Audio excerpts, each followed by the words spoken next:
And welcome to another episode of the Franchise Academy. I'm Tom Scarda, the host and your guide through the franchise industry.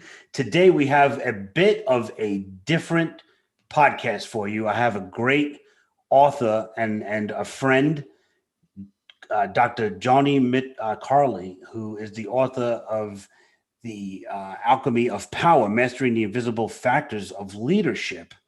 And if you are in franchising, this is something you need to pay attention to.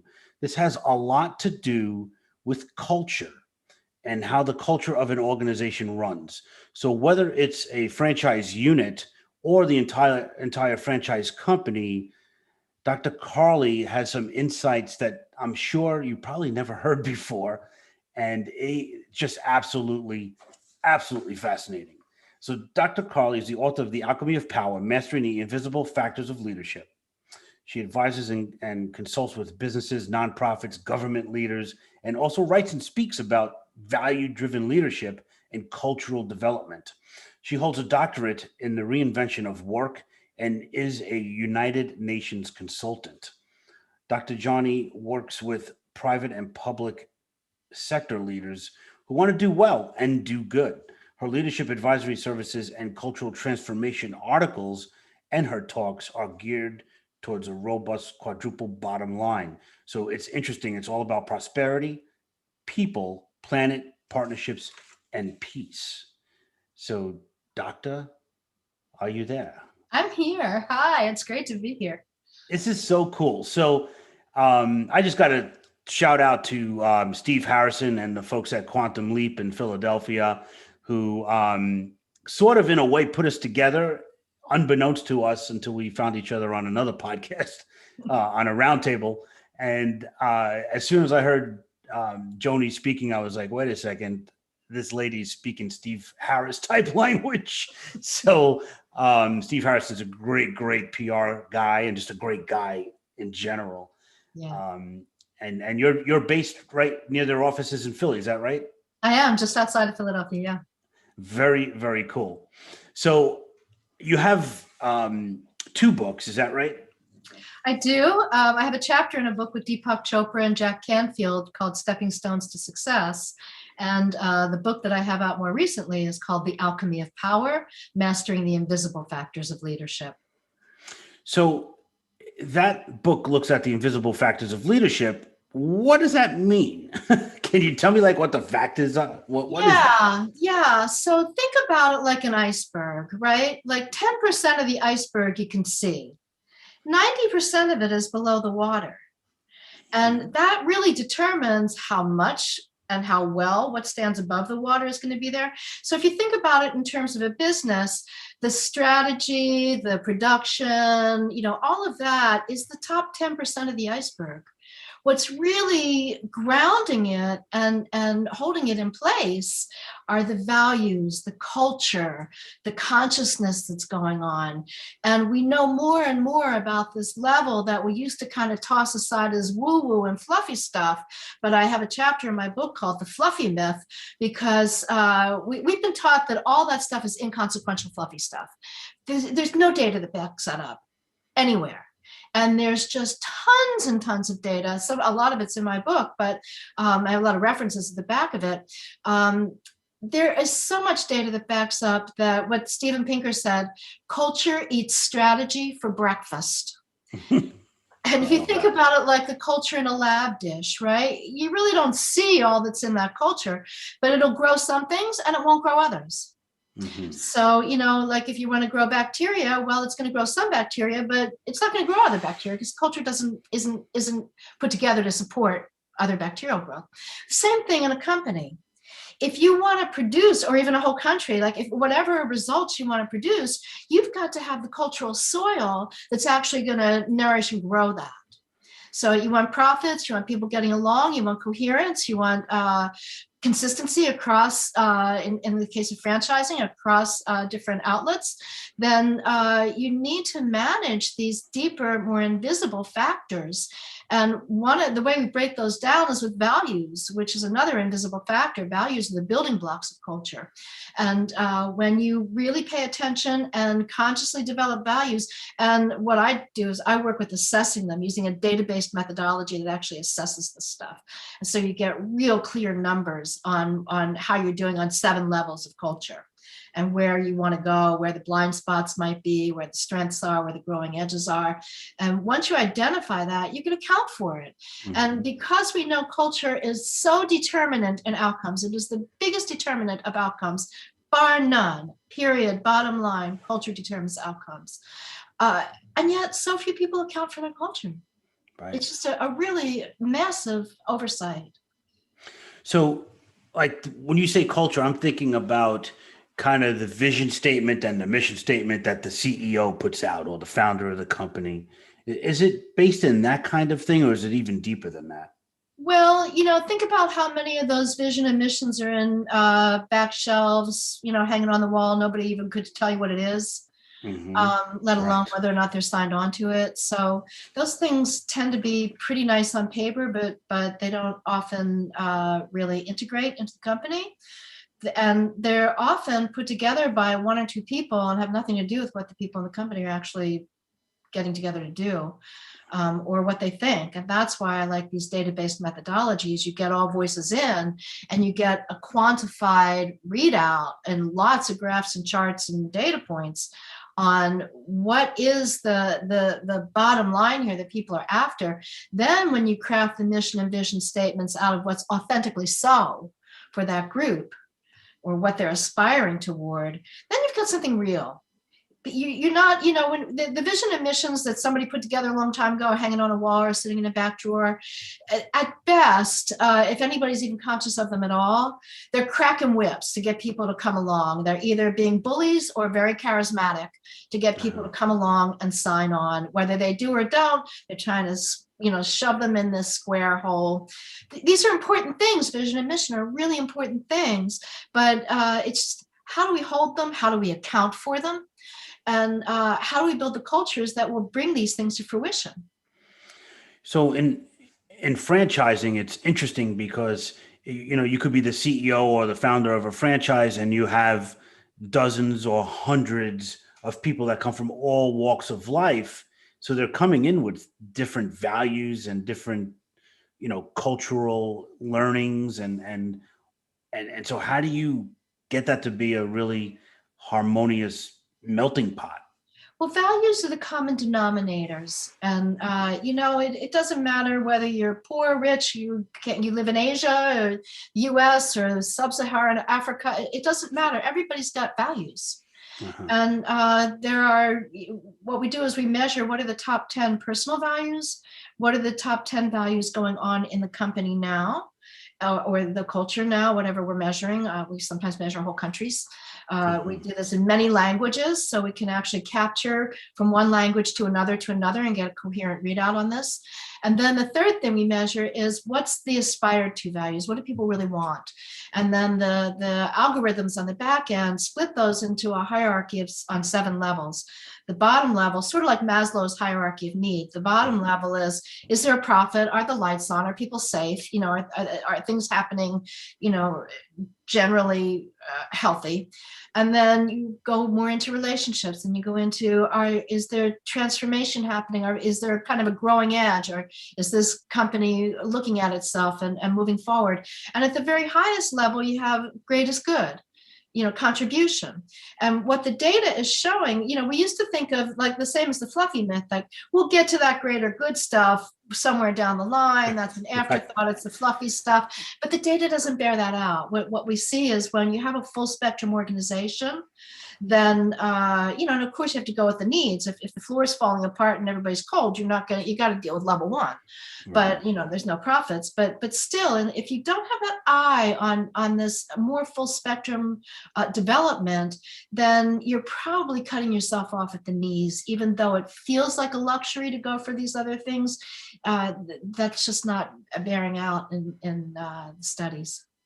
So where things might kind of go off the rails is if you had, for an example, two different franchise owners in the same concept, and one feels like I'm in this thing because I want to make $1 million and I'm going to do everything I can to make a million, and then the other person is like, I really just want to make the best sandwiches ever and please people, and the CEO is like, but tell me about your profits, and is that what you mean? Is that how the Yeah, and what kind of incongruency? community? Yeah, well, so we can measure those incongruencies, and you'd be surprised. There's a lot more congruency than you would expect a lot of times between these people, but you don't know. You're just guessing if you're not measuring.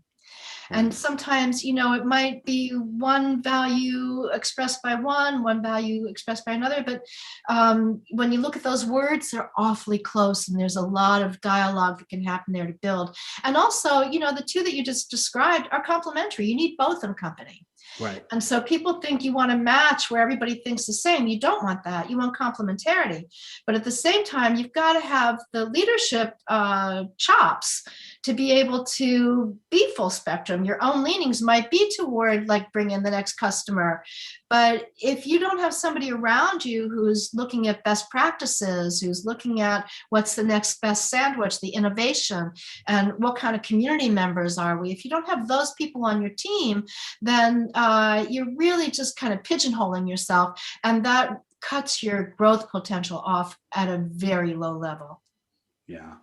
And I have to agree with that. The thing that I find interesting these days, and maybe you could be complimented for this, is as I work with people looking to buy franchises around the country, I'm noticing that more and more people, especially as they skew younger, as I'm getting older, everybody seems to be getting younger, but the people that call me that are in, like, let's say their 30s, are saying, one of the main criteria for me in a franchise is I want to know that they are aligned with a charity or doing some kind of work like that, in addition to, doing what they do. Otherwise, I am not interested in that company. I don't care It's how much money. hardwired in millennials. It is hardwired in millennials. That is really so. But one of the problems with that is the company that gets signed on to often has nothing to do with mission and vision. It's often somebody's brother-in-law's favorite charity. They didn't know what else to do. It might be I consulted with one franchise where all their charitable work, they were out of Texas, all their charitable work was in a children's home in Texas, but they were a national company. So who gets turned on? That's great. Of course you want to support a children's home, but you're not really incentivizing or including the people who are in other states and have other priorities besides children's homes. So when you say you could measure this data, are you literally giving organizations a test? It's an assessment. It's a 20-minute online assessment available in many languages. It takes about 20 minutes to a half hour. And it's pretty simple. It's just lists of values. It's, the most profound things in life are elegantly simple. And this is one of those things where you get pages and pages of data and readouts and charts and graphs and plots and dots. It's just unbelievable, the level of reporting that comes from this simple assessment, because values link the intangible to the tangible. Mm-hmm. And values are the building blocks of culture. So when you start to look at, what are the alignments here? What are the disalignments here? And we also look at what we call entropy. And entropy is the energy not going toward mission fulfillment. So one thing you sometimes see is silo mentality. So maybe in a franchise, like, we do it this way, but we want to be the best store, so we're not going to share that. We're going to keep that information to ourselves, so we stand above in corporate size. Well, that really doesn't serve corporate that well. It doesn't even serve that franchise as well as they might think it does. Mm-hmm. But if we see silo mentality, we can start a dialogue there. People will identify that. People are smart. The group wisdom is extraordinary. And it blows me away every single time I see it, just how wise the crew is. Mm-hmm. They will tell you.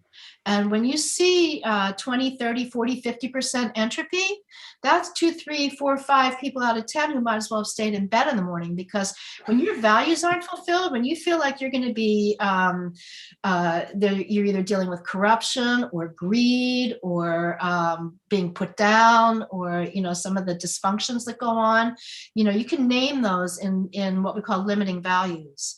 And when you're walking into that, a little chunk of yourself doesn't come in the door. You hang a little bit of yourself outside the door before you come in the morning. And pretty soon that snowballs.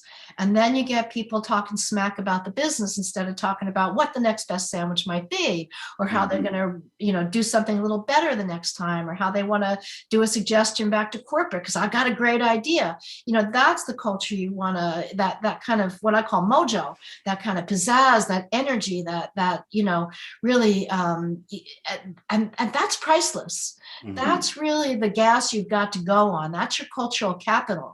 And you want to prioritize that by having a culture that grows it.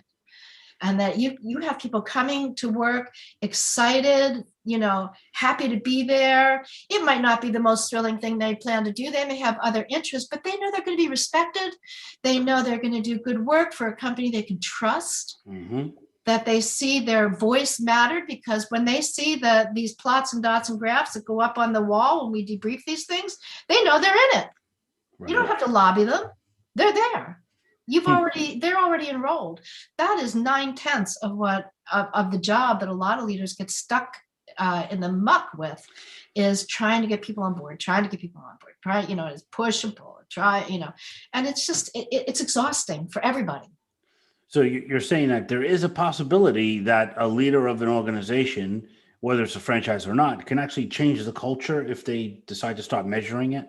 Absolutely. And the nice thing is, once you start measuring it, you've got a baseline to see. And you've got a very clear roadmap, because people have told you where they want to go. They've identified what's up. And you can see from that roadmap is all the energy really just going in what we call the bottom 3 levels, which is, the profits, the relationships, the best practices. You can spin a lot of wheels there and do okay, but the ceiling's very low if you don't break into the higher levels. And so you can see, and the group wisdom always wants to go there. It's just shocking. I always expect the group to kind of where they want to go in the 3rd column of their aspirations for the company to match who they are as people. Like you would think, like, I want this company to be more like me, right? It doesn't. What it shows is, this is who I am when I come to work. This is what's important to me. And you see stuff like family. So I was advising one tech company, and there were 2 guys. And of course, it was a small company, so they worked insane hours. And one had kids and one didn't. And, the one had family values out there. He just wanted to get to his daughter's dance recitals. He wasn't trying to screw the other guy, but the other guy kept feeling screwed. And all he wanted to do was get to ball games, And once they had that conversation, it was no longer a thing. It was no longer dysfunction between them. It was like, oh, that's your value? What? I can get, it's not my value, but I get it. It's almost like marriage counseling there. Yeah. And you don't even have to, because, you're in the vernacular of values. You're talking the language of values. And so you're already on healthier territory than what's wrong with you. You didn't show up. You didn't, you cut out early, blah, blah, blah, blah. So interesting. I could tell stories about that kind of stuff, but so I just love that. You talk a lot about mojo. What do you mean by mojo? Mojo is that energy that makes a difference. Like, you could put all the elements of a carrot in a lab dish, but we can't make a carrot because we don't understand that metaphysical mystery that makes life live. Okay. And it makes us show up. The book is called The Alchemy of Power, because this is one of the invisible factors of alchemy, right? So you could have pretty much a crew with the same credentials. You could have the same raw materials at the same price. One leader produces gold, the other leader produces lead. Why? Because of mojo. Because one's got the cultural capital, the energy, the pizzazz, the vitality, and they're able to harness it and direct it. The other isn't able to do that alchemical feat. That's what alchemy is making one and one is more than two. Right. Right. And so, making metals that you wouldn't expect. This is what we used to think. A very limited idea of it is that it's turning lead into gold. But it's a way bigger concept than that. It's a way more important concept than that, because it does come down to, for a leader, what are you going to make out of what you got? And if you don't measure your cultural capital, if you're not accounting for your cultural capital by assessing it, then you're just guessing. You're working off conjecture and a wish and a prayer, It's very, very true. And the thing I think that's a little bit better about franchising is typically the franchisees they bought into this franchise and they're all working together to build equity in that brand. So it becomes a national brand name, thereby increasing the value of the franchise and then their profits ultimately, and then to sell it even better. So I think that there's probably more of that than it would be in a corporate America type situation where people are like politicking for certain positions in the hierarchy. The problem is people don't always even know what the brand is. Everybody has their own idea of what the brand is. And that's really where these assessments are so helpful, is they put real words behind it. PR people love them because they give them real words that are true. They're not That's interesting. Yeah. Yeah, I like that. I mean, in the first franchise I was in, it was like that. It was Maui Wowie smoothies, but it was actually, everybody thought it was Maui Wowie Hawaiian because we had this Hawaiian theme. And people would ask, what, do you sell pineapples? Like, what do you sell? And it was just interesting that's what's coming to mind for me. But I think that it also takes a great leader to say, I don't know what I don't know about culture and the culture in my own company. Can you help me? Plus, culture and brand are both things that you want to evolve over time, right? You never want those to stay stagnant. You want them to be constantly kind of reinvigorating, reinventing, And so if you don't really know what it is to begin with, then how are you going to stay on top of how it gets reinvented? And especially with franchising, because you got all these people have their ideas of what the new invention ought to be, and they're all going like, you're trying to herd cats. Right. That's true. So true. I want to learn, or I want you to share a little bit more about your work on the outside with the United Nations as an example. Tell us more about that. So I still do the same type of work, which is values-driven leadership and cultural development. And just culture has a much broader term there at the UN, because we're talking about world culture. I work a lot on global citizenship and the idea that every being deserves to go to bed safe, fed, and warm. And so how do we build a world to do that? And it comes down to, leaders do that, whether they're a leader of a nonprofit, of a governmental, or of a corporate organization. And now corporate and nonprofit are getting a lot closer together than they used to be. There isn't as big of a dividing line as there used to be. To your point earlier about millennials, they're not going to be there if you don't realize that there needs to be some social responsibility built into the DNA. And so that's really I just work on that at a global level at the UN. And trying to bring these ideas and there's a real interest in it now, because people are realizing that we can't get there on policy and practice and law alone. That's always going to fall up short. You can't hire enough police to do that. You've got to build a culture where crime just doesn't grow so easily. People don't find the necessity to steal. I stayed with a tribe of headhunters in the jungle, in the Amazon jungle. They had no stealing and no lying. And it wasn't because they got in trouble if they did it. There wasn't anything punitive about it. It didn't arise for them because the culture just didn't accommodate it. That's so interesting. And so since you brought it up, I gotta ask you to tell the story about that and you were telling it on the podcast that you and I were on together last week about the headhunters and the way they war or fight each other. Can you go? Yeah, this is really interesting, and kind of brings back to looking at what we assume is real, whether it's a small culture, a big culture, an indigenous culture in the middle of the jungle. Kind of like our culture is the way things are around here. What do we think is real? Right? Mm-hmm. So it depends on who you ask, but so they no longer headhunt. But depends on who you ask. But when they did, what they did was the warriors of one tribe would go after the warriors of another tribe, particularly the top one or two or three. And they would take those heads, which sounds really barbaric to us, and is, really at a visceral level, it's like, but they thought we were way more barbaric because in our warfare, we kill children. We kill plants. They wouldn't even harm a plant.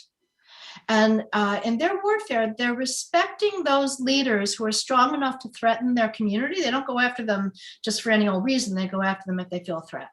So if they feel like they're strong enough to threaten their community, they have deep respect, kind of like the samurai. And I go into the warrior archetype in my book about, when you really go into these deeper aspects of what a warrior is, then there's respect for the power. And that's what this is all about, is the power.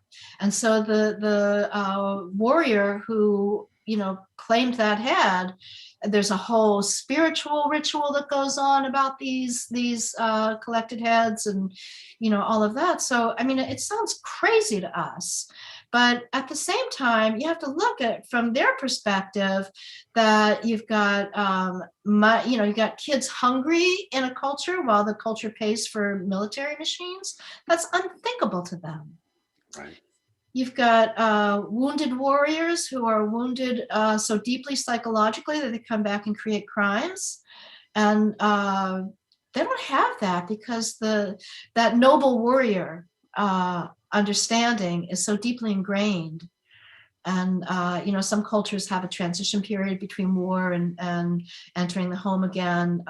They bring that nobility through, and so before the warrior comes back into the community, they know that they're whole, that they're healed, that whatever trauma they've experienced has been managed, so that when they get in bed with their wives, they're strong and peaceful beings. And as crazy as and the Shwa who I stayed with, they're very isolated. I got there in a dugout canoe and jungle boots up to my knees that I had to keep dumping the mud out of.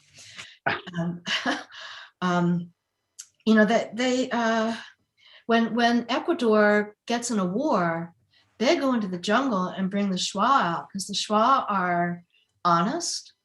They take care of the whole team. They don't do any kind of gratuitous violence. They are really strong and they're fierce. They're fierce warriors because they're focused in what they're doing and with purpose. There's deep purpose there. But when they come back, it's hard to make a living there. They use blowguns that I could barely pick up. And there's only a couple of plants that, it's really, even though it's lush, there's not a lot to eat. It's a big deal to eat. But the rest of the day, they spend a lot of time just laughing. They were so joyful. The kids were just happy and laughing. It's not utopia, but in some ways it kind of was. Yeah. It's amazing. It's just kind of the perspective of where you come from, right? It's so interesting. I remember I'm a bit of a foodie, and I tell my kids the story when they were younger.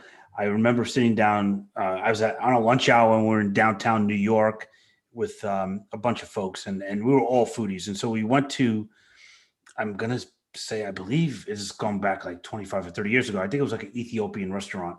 And we're all kind of like hustling in. We're sitting down. And as I'm sitting down, I just kind of utter the words, man, I'm starving, as I sat down.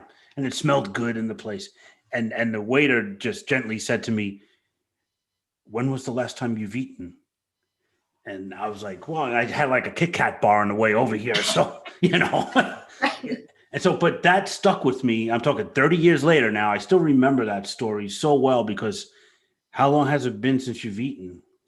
And think about it in terms of a franchise and continuity and coherence. You get someone in Africa, you get someone in Asia, you get someone from Appalachia compared to New York City. And they really we're all acculturated, we're like fish in water. And we make a lot of assumptions that we're all after the same thing, that we hold the same values. I mean, the headhunters are really extreme, but you could, by looking at such an extreme example, you can extrapolate that and come back and say, how am I compensating for these differences? Like if you say, we want more leadership development. Well, what does that mean to somebody in Appalachia compared to somebody in New York, compared to somebody in Hong Kong?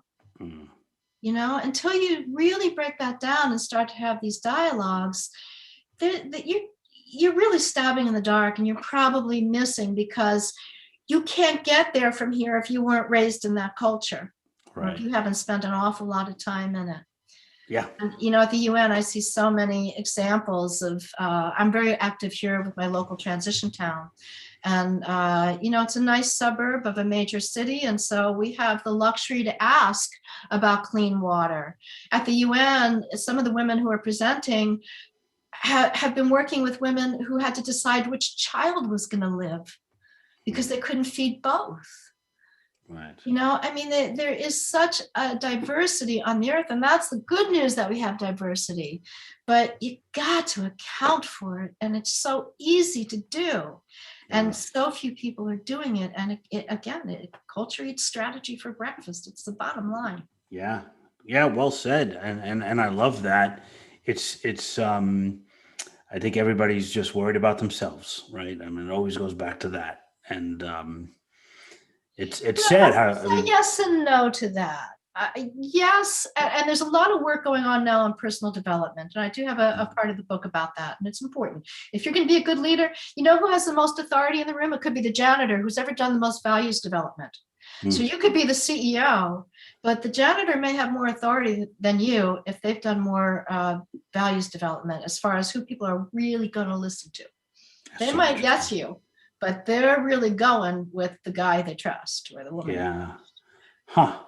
So with having good values and communicating that as a leader, that builds trust with it does, folks. But it's not enough. And that's a lot of the problem I have with what's going on today. There's so much work, and it's good work. I don't have a problem with the work, but it gets into this kind of narcissistic spinning of wheels. Like, you just get this one guy to be a better, or one gal to be a better person. At a point, you have to ask, well, so what? And, the so what has to be bigger. There has to be purpose. There has to be alignment of purpose. There has to be coherence in that purpose. There has to be, something bigger. Like, what are you going to apply that to? And then as you do it, it becomes cyclical. As you grow into, more than you thought you could be, that circles back around. Now you got to grow who you are as a person. So it's a never ending thing, but people really stagnate at that I'm going to develop myself level. It's a critical level. A lot of people don't ever get there, which is even worse. But stagnating there can be just as big of a problem, because people with the best of intentions start looking egotistical, and it's not really their motive or what's really going on, but that's how they appear, because they haven't stretched the rubber band into a fuller spectrum of leadership. So interesting. I'm thinking about, again, when I'm talking to people from around the country that want to buy a franchise, like I'm thinking, you want a business that makes a lot of money. I mean, why wouldn't you? And that's coming from my cultural perspective. And sometimes people are like, that doesn't matter to me, but what are they doing to help the community where they operate? And I'm like, oh yeah, that makes sense. So, the good news is, if they were thinking about the community, they're going to be making more money. And that's right. So that's the beautiful thing about it. And so I just love this time together. We have to do some more stuff, Joni, and it's just an honor to have you. How can people get in touch with you? They can go to my website, jonicarley.com, JONICARLEY.com, JONICARLEY.com. And on there, I've got a free download of 4 chapters of the book with Deepak Chopra and Jack Canfield. And you can go to Amazon and look for my book, The Alchemy of Power. I'd love to talk with you. There's a link on there to make a 20-minute call to just talk about how I might serve you. Yeah. Well, thank you, Doctor. This is really just absolutely amazing. And Dr. Joni Carley's information will be on my website, thefranchiseacademy.com. So you could pick it up there if you didn't catch it, if you're driving in your car right now listening to this podcast. But I want to just say many blessings to you, Joni. Just really great to have you on this podcast. Many blessings to you too.